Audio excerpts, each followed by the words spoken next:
Jacob Ross, trauma guy here. We all have those suppressed memories of specific film scenes or television shows that scared us as kids. The ones that kept us up at night, or the ones that made us check under the bed before going to sleep. The things that scare us tend to stick with us and linger at the back of our minds, possibly traumatizing us for the rest of our lives. I'm sure there are a few film or TV moments that have stuck with you since your childhood. And since it's October, I wanted to take a look at my childhood and share with all of you all of the deeply repressed memories from films and TV shows that terrified me so long ago.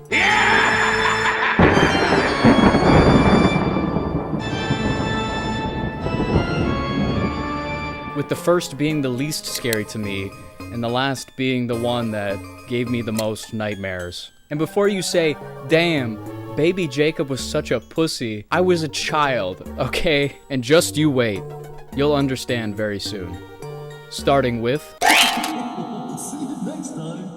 Hear me out. Barney was a character we all know far too well growing up. And this movie became very infamous with me. I couldn't bring myself to finish it as a kid. I couldn't get past the 6-minute mark. So let's take a look. And so the movie opens with a family driving to their grandpa's farm with some of the most annoying dialogue I've ever heard. We use our imaginations. Your imaginations? That's kid stuff. No wonder I didn't make it that far. They all make it to the farm and this kid is being an ungrateful asshole. You'll have scenery to look at. And he steals his sister's Barney doll and runs upstairs with it. And he throws the doll into the shower and... Oh my god! Whoa! Whoa! Towel, please. Why the fuck did he do that? Thank you, Marcella. He knows my name. He knows your name. This is as far as I've gotten into the movie, and I'm too old to finish it now, so we'll move on.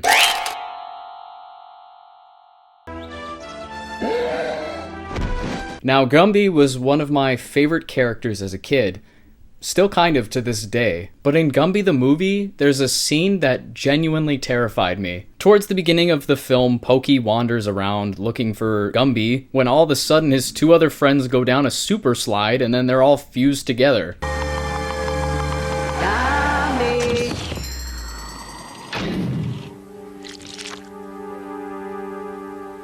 I won't believe it. It can't be true. Somebody call an ambulance.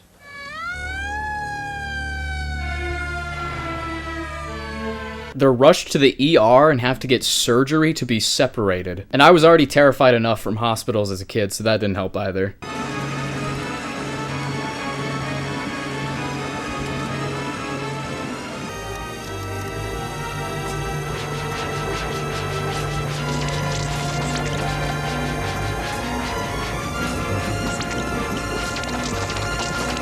Watching this now, this isn't really that scary, but for 4-year-old Jacob, this was very intense.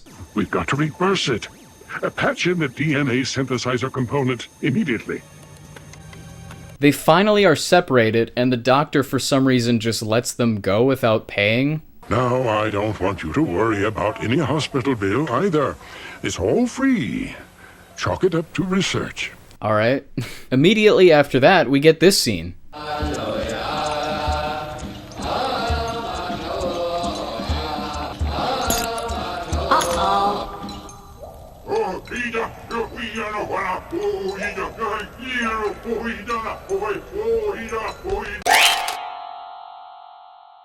I'm putting 3 in this one section because these are all made from Pixar. I used to own a Pixar Shorts collection DVD, and let me tell you, it was filled with absolute nightmare fuel. Perhaps it's because of the early CGI technology.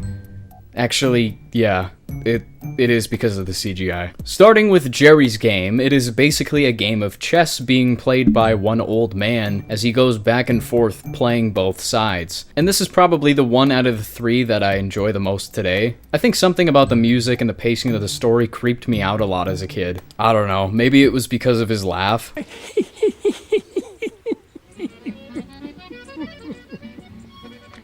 Red's Dream opening is pretty great with this smooth jazz track. But then we get to the part that fucked me up as a kid.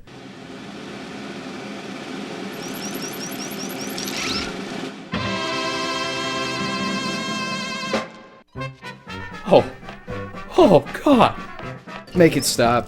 Make it stop. His ears are disgusting. Why are his ears so big? The ending to this short is actually pretty depressing as well, as we can all see that, like the title suggests, this was all a dream. Red the Unicycle's dream, and nobody will ever want him, even at 50% off. Damn, what the fuck, Pixar? But if that wasn't enough for you, let's look at the one that I had to completely skip on the DVD every time just by how unsettling it was for me.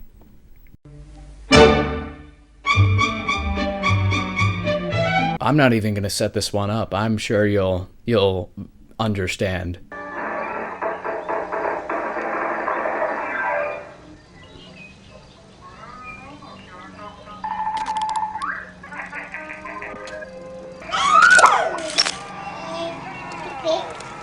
Oh. Oh, God! Oh, God.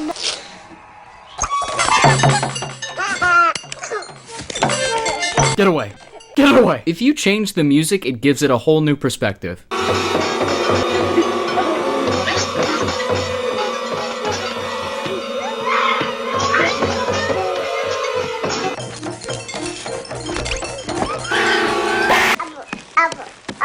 That's enough of that one.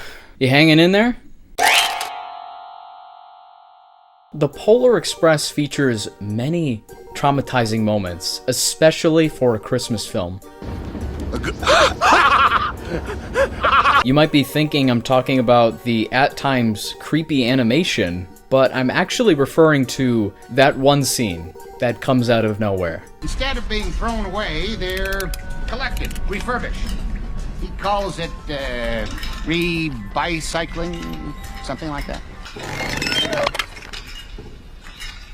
You are just like me, my friend. A Scrooge! You're a doubter! A doubter, you doubt! Yeah, if Tom Hanks in puppet form was yelling at me like that, I'd book it out of there too. Despite the scene being only a minute long, it is a scene that I still think about often to this day. And it turns out that in the Polar Express video game, he is actually a sentient character with a larger role as the main villain. And he's seen spying on children and becomes fucking giant at the end, and the characters have to throw snowballs into his open heart. What the fuck? Now I'm gonna cheat here a little, because this isn't from TV, it's not from a movie, but it's from YouTube. I was way too affected by this as a kid to not put it in the video. So, here we go. The first time I saw this was when I was visiting my cousin at his house. He had some friends over and they were laughing at something on the computer. So 8-year-old Jacob decided to walk over there and see what they were laughing at. And this is what he saw. There's good reason for my glistening skin.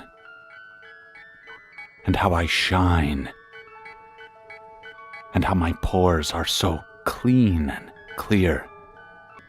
I eat little baby's ice cream. It scared me so bad that I ran out of the basement we were in, and I didn't go back in there for the rest of the visit. I feel like the reason why it was so creepy to me is because they weren't scared of it, they were laughing at it. Thanks, Gavin. Next up on the list, yeah, this one fucked me up bad. Probably by far the scariest moment in a Disney film I've ever seen as a kid. To me, the scariest things as a kid were the ones that I couldn't explain. There was never a sequence in a film that shook me to my core more than the pink elephant scene from Dumbo. I can't look at it. Editing this video is going to be a nightmare because I have to put the clips in. What'll I do? What'll I do? What an unusual view! Oh, yeah. It was bad. It's bad. The singing is by far the worst part of it all. It is so uncanny and creepy. I hate it. I absolutely hate it. I am not the type to faint when things are odd or things are quaint. Okay, maybe I'll admit it. The song goes a little bit hard nowadays, but still, I'll never forgive it for the amount of nightmares and sleepless nights that this part of the film gave me. Unforgivable. I'll never forgive him for that. Fuck you, Walt Disney. And now we're at the finish line for the most traumatizing scene I've ever seen as a kid. I have a few quick honorable mentions. The wormy SpongeBob episode.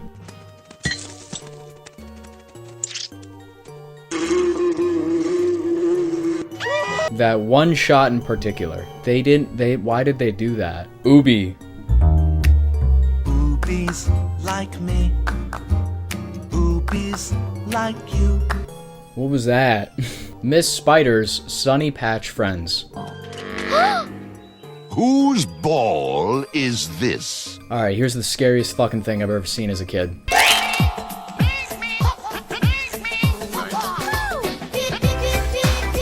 Now here's the thing. I never watched Pingu growing up. I never had a connection with it. But one day, when I was at home flipping through the channels, I was anywhere between the age of 4 and 6. I don't remember exactly when this happened. But I stumbled upon Pingu. And I remember this because Cartoon Network and Nickelodeon, which were my top 2 channels, weren't playing anything good at the moment. So I'm flipping through the channels, and I come across Pingu, and I'm like, this is perfect for while I'm playing Thomas the Tank Engine Trains. Funny enough, one of the most infamous episodes of Pingu was playing on live television, and I just clicked on it. In this episode, Pingu is going to bed, and he's being read a bedtime story. He drifts off to sleep and has a strange dream. His bed can move, and it walks around on its legs, and then...